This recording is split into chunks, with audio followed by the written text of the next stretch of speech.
계시고 정말 우리 선로 역정을 함께 보면서 조금 제가 조심스러운 마음이 있습니다. 이 시간에는 주님의 말씀을 높이는 시간입니다. 우리 삶 가운데 주님께서 말씀해 주십시오. 그러한 기도가 저는 매 주일마다 여러분 앞에 설 때 그러한 좀 두려운 마음이 있습니다. 그런 행여나 또 철로 역정이 귀한 글이고 하나님께서 쓰셨던 사람이지만 하나님 말씀보다 우선될 수는 없습니다. 하나님 말씀이 더욱 드러날 수 있도록 늘 기도하는 마음으로 쓰기에 오늘도 주님의 말씀께서 여러분들 마음에 환하게 비춰주시기를 기도합니다. 잠깐 기도하겠습니다. 사랑하는 주님, 성령 하나님, 이 말씀의 저자 당신께 기도합니다. 우리에게 철로 역정이라는 하나님의 사람을 통해서 당신의 말씀을 들려주시니 감사드립니다. 우리가 겸손하게 그리고 성령님의 음성을 받는 시간 되도록 전하는 자나 받는 자나 주님의 성령님께서 충만하게 허락해 주시옵소서. 예수님의 이름으로 기도합니다. 아멘. 오늘 우리 말씀을 통해서 순례자인 저와 여러분들이 바라볼 곳이 어디인가, 우리가 눈을 계속 고정해야 될, 우리 운전할 때 가까운데 먼 데를 계속 왔다 갔다 해야 되는 것처럼 우리가 바라봐야 할 순례자의 시선과 초점이 어디 있는가 하는 것을 우리 두 번째 시간에서 함께 살펴보기를 원합니다. 첫 번째 교훈이 있습니다. 여러분 주보에 적어놨는데요, 우리가 바라보아야 할 첫 번째 곳은 가짜가 아닌 진짜를 바라보자는 것입니다. 같이 해주실까요? 가짜가 아닌 진짜를 바라보자. 거기에 목자라는 말 넣었죠. 가짜가 아닌 진짜 목자를 바라보는 것이 첫 번째 우리 순례자에게 필요한 자세, 이거 툴인 것을 보여주고 있습니다. 크리스찬, 그는 지금 해석자의 집에 와 있습니다. 그런데 더 나가기 전에 우리가 꼭 지금 해결해야 될 질문이 있습니다. Who is 해석자? 이 해석자라는 인물을 누구를 지금 비유로 번연이 기록한 것인가를 분명히 알 필요가 있습니다. 그런데 우리 이야기 읽으신 분들도 아시고 또 아까 힌트가 나왔는데 해석자가 누구인지 그가 하는 첫 번째 행동을 통해서 분명하고 우리가 의심 없이 알 수가 있게 됩니다. 크리스찬이 해석자의 집에 도착하자 크리스찬의 앞장을 서면서 그가 첫 번째 한 행동은 불을 켜는 것이었습니다. 어두운 곳, 보이지 않는 곳, 알 수 없는 그러한 영적인 곳에 illuminate, 빛을 밝히는 분, 그분이라는 것을 얘기하고 있죠. 바로 우리의 인생에 올바른 해석을 해줄 수 있는, 우리의 길을 진리로 알려줄 수 있는 성령님을 말씀하고 있는 것입니다. 번연은 요한복음 16장 13절 말씀을 인용을 하고 있습니다. 같이 읽어보실까요? 한국말로 읽겠습니다. 시작. 그러나 진리의 성령이 오시면 그가 너희를 모두 진리 가운데로 인도하시리니 그가 스스로 말하지 않고 오직 들은 것을 말하며 장래의 일까지도 너희에게 알리시리라. 아멘. 성령이 오셨죠. 성령께서 우리를 모든 진리로 인도하실 것이다. 어두운 곳, 인생의 답이 필요한 곳에 사람의 생각과 어떤 세상의 물결이 아니라 진리로 인도하시고, 그분도 자기 마음대로 말씀하시는 것이 아니라 하나님 아버지께로부터 받은 그대로, 더 정확하면 예수님의 말씀을 말씀하시고 심지어 모르는 장래일까지도 보여주시는 분이 성령이시다 말씀하고 있습니다. 영적 순례를 하는 모든 사람들에게는 우리 성령님께서 해석자가 되시는 줄로 믿습니다. 저와 여러분들은 인생의 해석이 필요합니다. 어떻게 여러분 인생 해석하고 계신가요? 어떻게 그 속에 참 진리가 무엇인가를 발견하고 있습니까? 몇 주 전에 마우이 섬에 큰 화재가 나서 많은 사람들이 인명이 죽었습니다. 어떻게 해석하고 계십니까? 또 지난주에 허리케인이 남가주하고 아리조나, 네바다 지나가면서 피해가 있었습니다. 어떻게 해석하고 계십니까?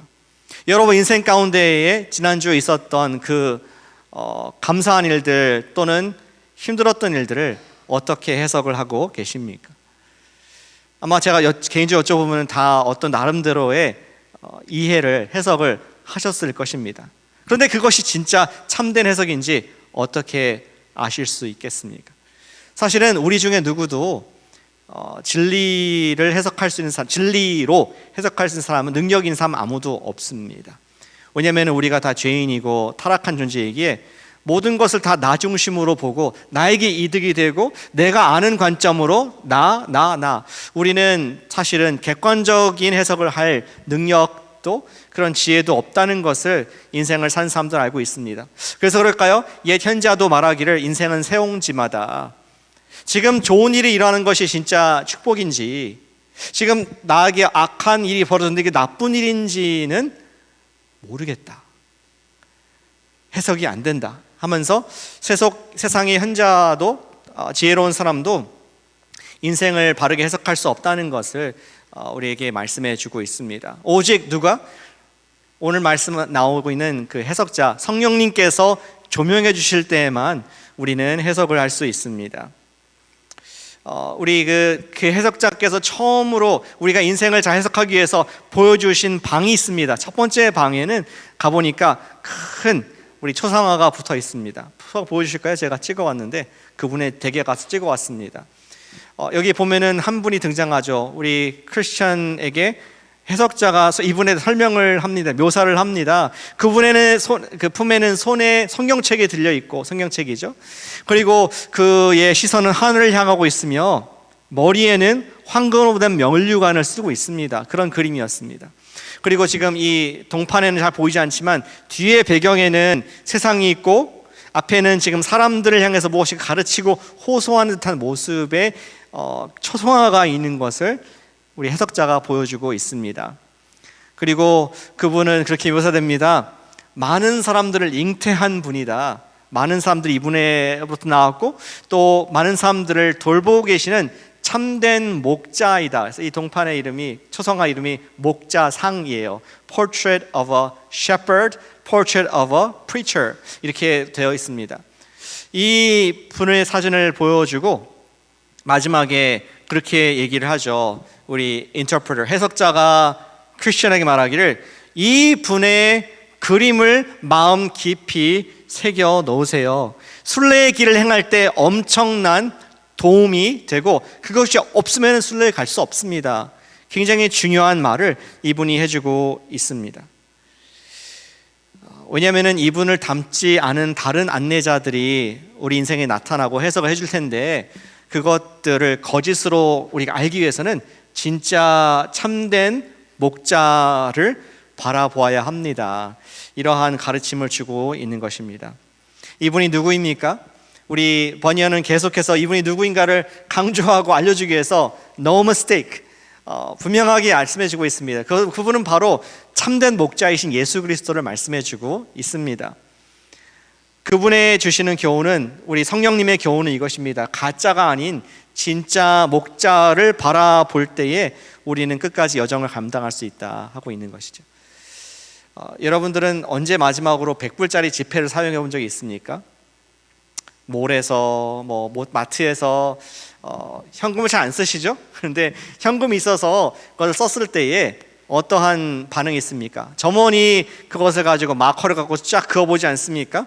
기분이 어떠세요? 아니, 나를 의심하다니 가짜인지. 근데 기분 나쁘지 않으셨을 겁니다. 모두 다 하기 때문에. 근데 마커를 그어보면은 이 종이가 가짜인지 진짜인지, 진짜 지폐의 그런 카튼 페이퍼인지 아니면 여러분 집에서 프린터에서 인쇄한 가정에서 간의 수공업으로 만든 그런 가짜인지를 판별할 수 있습니다. 그런데 사실은 그 마커 하나로 정확한 진단이 나오지 않을 수 있습니다. 오히려 좀 더 정확한 방법이 있다면은 여러분의 가게 주인이라고 생각해 보십시오. 여러분들이 뱅크 텔러, 은행에서 오랜 시간 수년 동안 일해온 그 점원을, 뱅크 텔러를 여러분의 가게에 데리고 와서 직원으로 사용한다면은 어쩌면 금방 가짜 지폐들을 분별해낼 수 있을 것입니다. 그들은 진짜 지폐를 오랫동안 매일 계속 만지고 보고 또 냄새까지 알고 그 크기와 또 이 길이를 다 알기 때문에 가짜가 스치기만 해도 something wrong, 금방 분별해낼 수 있는 것이 우리 은행 뱅크 텔러들의 모습이 아닐까 생각하게 됩니다. 마찬가지로 성령님께서는 우리 인생에 가짜 해석자들, 가짜 목자들이 많이 있는데 가짜 돈보다 더 흔한 것이 가짜 정보이고 가짜 목자들인데 그들을 구별하기 위해서 우리는 진짜를 묵상하고 진짜를 공부하고 진짜를 사랑하고 진짜를 심지어 닮아갈 수 있다면은 우리는 이 순례길에서 가로 빠지지 않고 좌로나 우라 치우치지 아니하고 끝까지 하나님께서 목적하신 그 상급을 얻을 수 있다는 것을 지금 비유로서 말씀을 해주고 있는 것입니다. 우리 이 그 고린도 후서 말씀에서 그걸 말씀하고 있죠. 지금 읽었던 4장에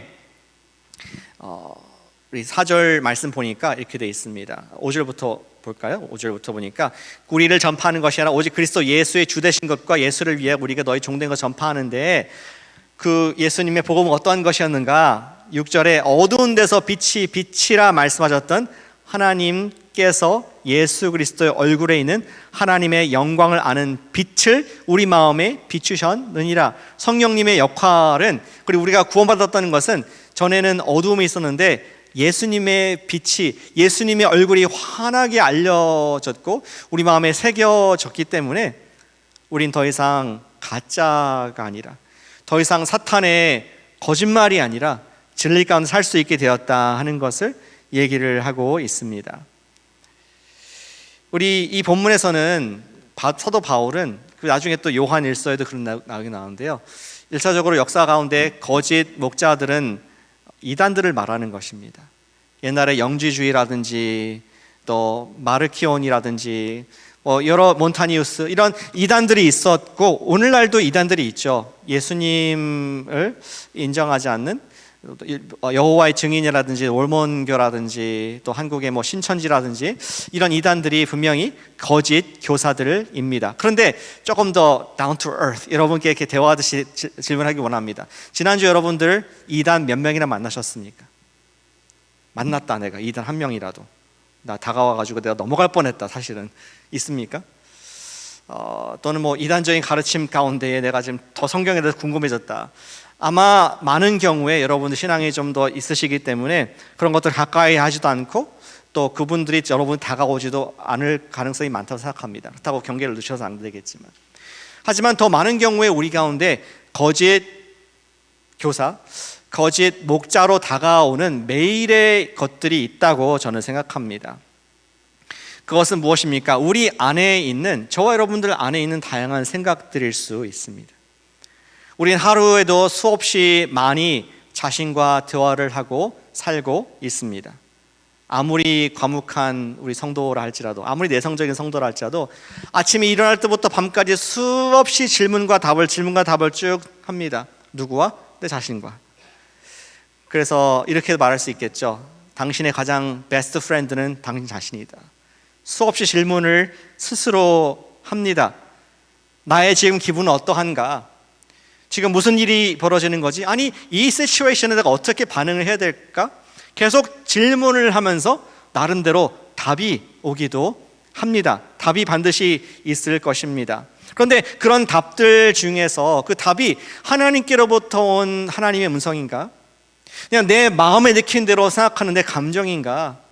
아니면 작년 크리스마스 때 만났던 삼촌이 했던 그 말이 지금 잔재가 남아가지고 내 것처럼 들리는 것인가? How do you know? 아니, 더 나아가서 그것이 사탄이 주는 마귀의 음성인가? How do you know?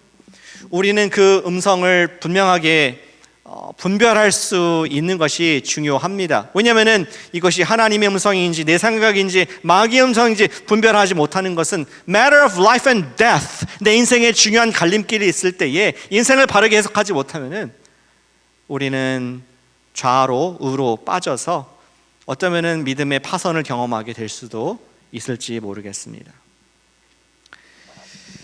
우리 그러한 상황을 아시는 성령님께서 존 버니언을 통하여서 첫 번째 방을 보여주고 계십니다. 우리가 fix our eyes, 눈을 고정시키고 항상 주목해야 될 분이 누구시냐? 우리에게 그 복음을 처음으로 눈을 뜨게 하신 예수님, 그 목자를 우리가 진짜를 알고 있으면은 가짜들을 분별해낼 수 있다, 이 말씀하고 있는 것입니다. 참된 진리의 목자이신 예수님을 바라보면은 그분이 원하시는 뜻이 무엇인지 보이고 듣고 반대로 그것과 상반되는 것들을 걸러낼 수 있다는 것이죠. 요한 1서에서도 같은 말씀을 하고 있습니다. 우리 같이 읽어보실까요? 이 말씀 두 구절입니다. 시작. 사랑하는 자들아 영을 다 믿지 말고 오직 영들이 하나님께 속하였나 분별하라. 많은 거짓 선생가 세상에 나왔음이라. 예수를 시인하지 아니하는 영마다 하나님께 속한 것이 아니니 이는 곧 적그리스도의 영이니라.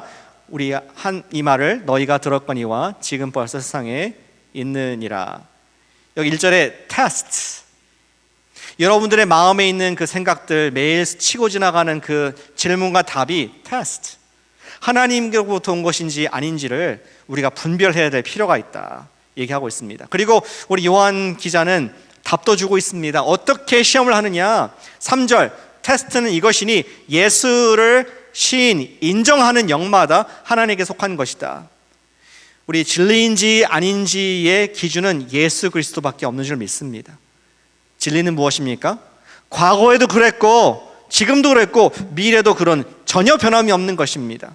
이 세상이 없어져도 변하지 않는 것이 진리입니다. 그런데 테스트, 당신이 갖고 있는 그 생각과 또 어떤 믿음 그리고 행동이 예수님께서 인정하실 만한 행동인가? 내가 어떤 어려움을 당했고 누가 나를 꼬지를 했는데 그때 내 마음에 그런 답이 옵니다. 어떻게 할래? 그러니까 내 마음속에서 저 사람한테 복수를 해야지. 정의가 이루어지지 않으면 내 분해서 못 살겠어. 근데 그때 테스트, 내 그 생각이 예수님께서라면은 어떻게 하셨을까? 예수님께서라면 어떠한 말이 나오고 어떤 행동이 나왔고 어떠한 기도가 나왔을까? 테스트. 만약에 예수님의 테스트에 실패한다면은 다른 음성일 수 있다는 것입니다. 예수님만이 내게 주어진 상황의 진리인지 비진리인지를 구분하는 기준이 된다는 것을 성령님께서 오늘 말씀을 하고 계십니다. What would Jesus do? 예수님께서라면은 그것을 기뻐하셨을까? 예수님께서 그렇게 하셨을까? 그러한 분별을 할 수 있다는 것이죠. 릭 워렌 목사님은 그러한 얘기를 하셨습니다. 평소에 우리가 하나님의 생각을 하다가도 저와 여러분들이 얼마나 연약하냐면은 5초도 안 돼서 사탄의 생각을 할 수도 있다 하고 얘기하고 있습니다. 클래식한 이야기로서 그 얘기를 하시죠. 베드로가 예수님께 질문해서 답을 했습니다. 얘들아, 너희들은 날 누구라고 말하느냐? 그러니까 베드로가 얘기하죠. 주는 그리스도시요, 그 유명한 얘기, 살아계신 하나님의 아들이십니다. 그 얘기를 듣자마자 예수님께서는 100점 A+를 주시면서 거기다가 코멘트를 다시죠. 이것을 네게 알게 한 것은, 이 출처는 네 생각이 아니라 바로 flesh and blood, 육신이 알게 하신 것이 아니라 아버지께서 알려주신 것이다. 에이멘. 예수님께서 인정하시고 시인하셨습니다. 그리고 예수님께서 이어서 말씀하시죠. 이제 내가 예루살렘에 가가지고 많은 고초와 환난을 당한 뒤에 죽고 3일 만에 부활할 것이다. 이 얘기하니까 베드로가 또 한 번 나섭니다. Never ever, 절대 그럴 수 없습니다. 당신은 죽을 수 없고 당신은 지금 그런 말씀 하시도 마십시오 하면서 그를 간언했다. 그에게 rebuke, 그에게 혼냈다, 이런 표현을 쓰고 있습니다. 그때 예수님께서 말씀하시죠. 사탄아, 네가 사람의 일을 생각하는구나. 지금 같은 입에서 5초도 안 돼서 나온 말인데 아까는 하나님의 말씀 진리를 얘기하다가 이제는 5초도 안 돼서 그가 사탄이 준 생각을 하는, 사람의 생각을 하는, 복음을 막는, 회방하는 그러한 일을 할 수 있다는 것을 우리 극적인 예로 볼 수가 있습니다. 저와 여러분들은 그런 존재인 것을 겸손하게 인정할 수밖에 없습니다. 우리의 생각은 조속간에 바뀌고 우리의 해석은 옳지 않습니다. 항상 옳지 않습니다. 옳을 수만은 없습니다. 베드로가 실패했다면은, 예수님을 알고 있는 베드로가 실패했다면 얼마나 우리는 더 그럴 수 있는지 생각해 볼 수가 있게 됩니다. 우리가 믿음의 순례를 완주할 수 있는 방법은 오직 예수님을 바라보고, 참된 목자이신 예수님을 바라보고 그분을 닮아갈 때에만 저와 여러분들은 그 길을 끝까지 완주할 수 있다는 것입니다. 우리가 그분의 초상화를 매일 바라보는 그런 축복이 있으시기를 소망합니다. 마치 여러분들 매일 거울을 보시듯이, 제가 늘 그런 말 하죠. 다 거울 보고 오신 것 같다고. 머리도 다 이쁘게 하셨고 옷도 너무나 아름다우시고 다 ladies and gentlemen이신데 거울 보고 오신 거예요. 마찬가지로 내가 세상에 맞서기 전에 나에게 예수님의 모습을 비춰보시길 바랍니다. 예수님의 초성화를 바라보길 원합니다. 이번에 오시는 김희덕 목사님의 제가 메인 메시지를 뺏어가고 싶지는 않지만 그분이 늘 그런 말씀하세요. 복음 앞에 서라. 내용 궁금하면 오세요.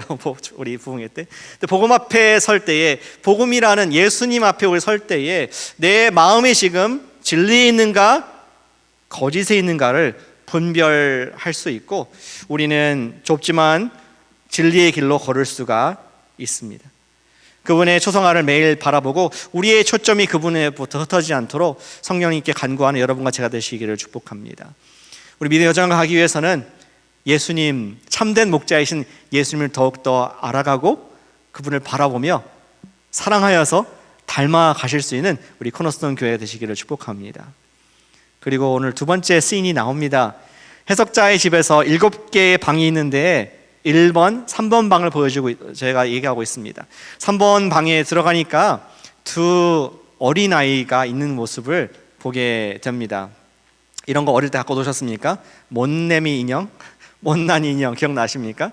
새 쌍둥이 인형이 있는데 그 중에 두 개를 갖고 왔습니다.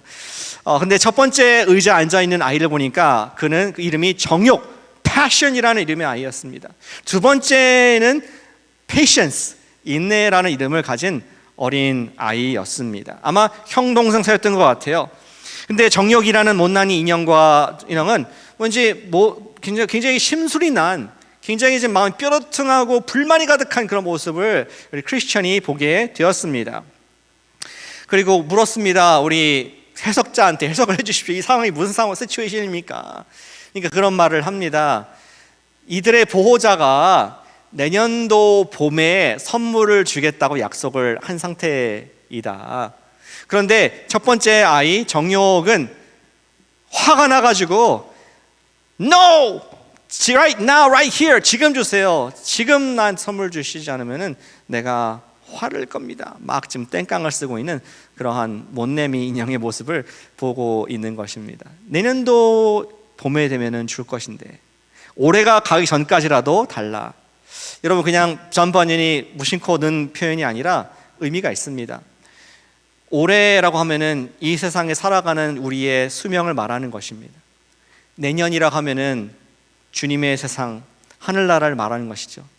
내년에 주겠다, 하늘나라를 주겠다 약속했는데 싫어요. 올해까지 내가 이 땅에 사는 한 반드시 here and now, 늦어도 내가 죽기 전에는 맛보길 원합니다. 이러한 passion, 정욕이 우리 힘을 발휘하고 있는 모습을 보여주고 있습니다.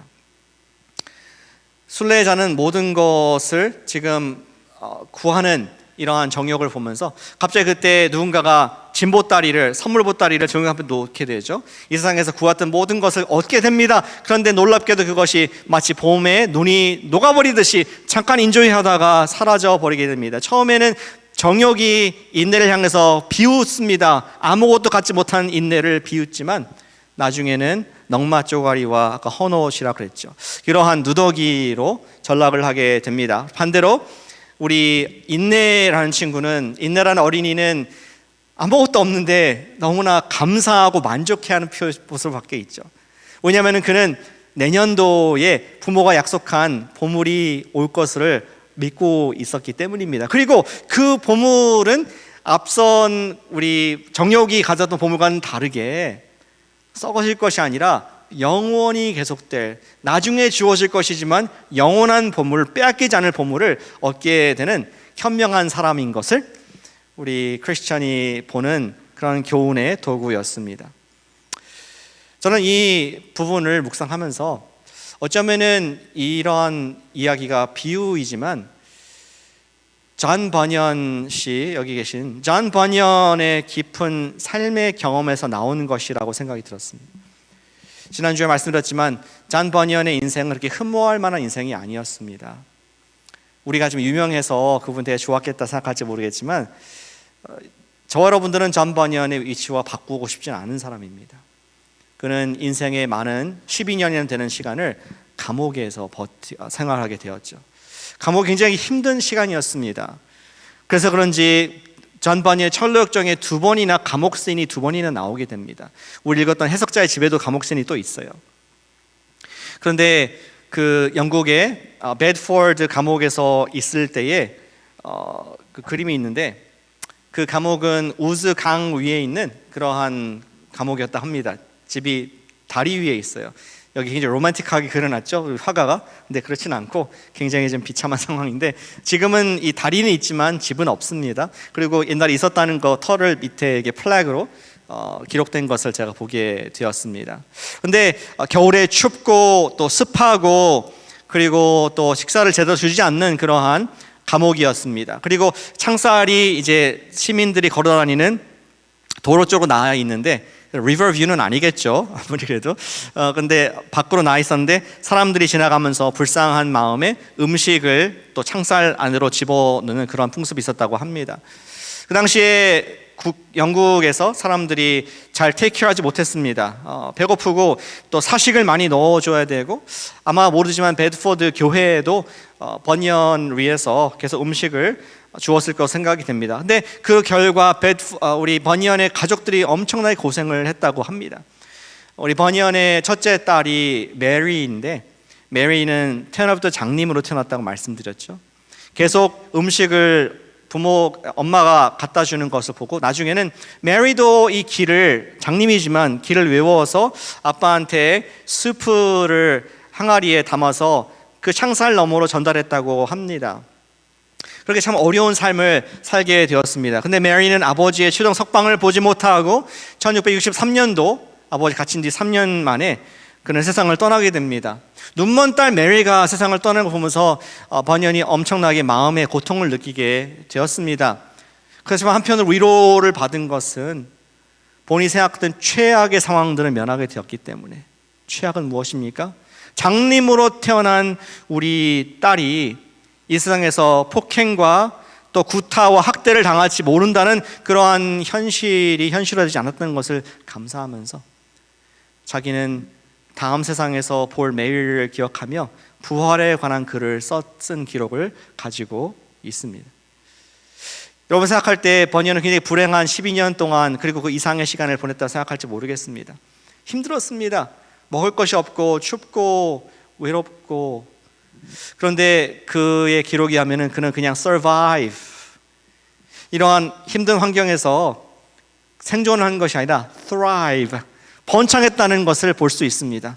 그가 감옥에서 심지어 여러분께 손에 있는 그 철로역정이라는 책을 쓰게 됐고, 감옥에서 목회자로서 또 죄수들에게 복음을 전하고 나왔을 때에 전 유럽, 전 세계까지 영향을 미치는 귀한 하나님의 도구가 되었다는 것을 볼 수 있습니다. 그런데 그렇게 될 수 있는 모든 것의 중심에 뭐가 있습니까? 번연은 말하기를 나의 인생을 해석해 준 말씀이 있었다. 어쩌면 그 해석을 기억하면서 성령님을 해석자로 그 책에 썼다고 생각합니다. 그런 성경을 읽으면서 번연은 요한복음 14장 1절부터 4절까지 나와 있는 그 말씀을 보면서 엄청난 큰 반전을 경험을 하게 됩니다. 나의 불행한 감옥, 내가 왜 하나님께 저주를 받았을까? 내가 언제 이 고통에서 벗어날까? 내 불쌍한 딸, 불쌍한 가족, 이런 연민을 느끼고 이러한 아픔을 느끼고 있었을 때 그는 예수님의 말씀을 거기서 읽게 됩니다. 거기에 14장에 그런 말씀이 있죠. 내 아버지 집에 거할 곳이 많도다. 너희를 위하여 거처를 예비할 것이다.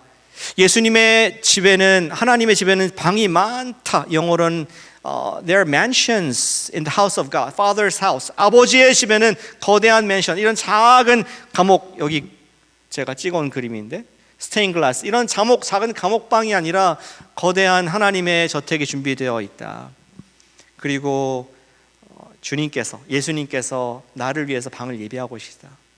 그 말씀을, 약속의 말씀을 받을 때에 엄청난 위로와 용기를 얻었다는 것을, 지금 영적 현실을 해석해 준 진리의 영으로 그가 힘을 얻고 감옥 사역도 감당했다는 것을 볼 수가 있습니다. 사도 바울은 우리가 바라볼 것은 현재의 안락함과 풍요가 아니라 미래의 영광스러움인 것을 이렇게 말씀을 하고 있습니다. 아까 읽었던 고린도후서 4장 16절 18절 말씀에 17절부터 볼까요? 우리가 잠시 받는 환난에 경한 것이 지극히 큰 영광에 중한 것을 우리에게 이루게 함이라. 잠깐 이 세상에서 당하는 힘든 것들이 하나님의 그 영광이 heaviness, 영광의 무거움과 비교될 수 없다. 그래서 나는 이렇게 살고 있다. 18절에 말합니다. 우리가 보는 것은 보이는 것, 모든 이 보이는 것, 심지어 아까 감옥도 없었다 그랬죠. 그 보이는 것이 아니요 보이지 않는 것이니, 보이는 것은 잠깐이요 보이지 않는 것은 영원합니다. 믿음으로 본다는 것은 보이지 않는 것을 내가 바라보면서 그것을 위해서 보이는 것을 하찮게 여길 수 있는 것이 믿음이다. 사도 바울이 그러한 고백을 했고 존 버니언이 그걸 가지고 소설을 쓴 것을 우리는 볼 수 있습니다. 사랑하는 여러분, 없어질 것이 아닌 영원한 것을 바라볼 수 있는 그러한 순례자 되시기를 축복합니다. 그런데 이러한 눈은 어쩔 수 없이 고난 가운데 생기는 것 같아요. 저와 여러분들이 당하고 싶지 않은 고난. 존 버니언이 그렇게 인생의 깊은 나락에 있을 때에 비로소 이 땅이 아니라 그곳을 사모하고 강렬하게 우리가 소망하는 믿음이라는 것을 갖게 되는 줄로 생각합니다. 사랑하는 여러분, 혹시 여러분들 가운데에 고난이 있는 분이 계십니까? 다 있으시겠지만 정말 왜 나한테 이런 일이 있을까? 앞길이 보이지 않고 또 가족들이 불쌍하게 보일 만큼 번영과 같은 그런 고난이 있는 분이 있으십니까? 하나님께 믿음으로 감사하시기를 축복합니다. 여러분들이 영원한 것을 바라볼 수 있는 그런 훈련이 되는 하나님의 놀라운 축복이 기회일 수 있습니다. 또 사랑하는 여러분, 여러분 가운데에 지금 만족하며 사는 분들이 계십니까? 난 그렇게 큰 고난이 없어, 만족하고 있고 이 정도면 편안한 삶이지, 그런 분들이 계십니까? 여러분들 조심하시기를 축복합니다. 너무나 이 땅의 것들을 사모하고 없어질 것을 위해 살아가는 아까 정욕 같은, 지금은 잠깐 웃을지 모르지만 영원한 울음이 있는 슬픔과 고통이 있는 그곳에 빠지지 않도록 우리가 조심하시기를 축복합니다. 그런 말 있지 않습니까? The good is the enemy of the best. 지금 good life가 어쩌면은 best life, 주님께서 내년도에 계획하신 그러한 썩어지지 않을 보화를 얻는데 방해가 될 수 있다는 것을 현자 또 성령님께서는 말씀하고 계십니다. 참 아이러닉하게도 우리 존 버니언은 그가 감옥에서 이러한 인내를 가지고 두 아이 중에서 나는 정말 인내에 자족함과 만족함, 감사, 주님께서 언젠가 주실 것을 바라보면서 영원한 것을 바라보았을 때에 그가 이 땅에서 유명한 자가 되었음을 우리는 보게 됩니다.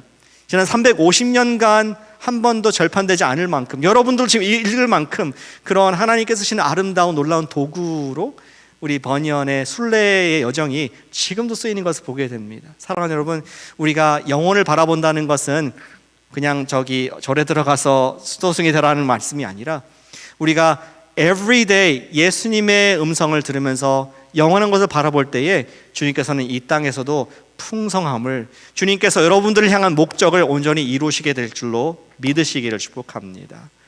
우리가 바라볼 것이 어디입니까? 이번 주에 바라볼 것, 나 예수님 바라보시길 바랍니다. 내 마음에 있는 예수님, 예수님이란 어떻게 하셨을까? 이 예수님의 생각인가? 예수님의 행동인가? 예수님의 말인가?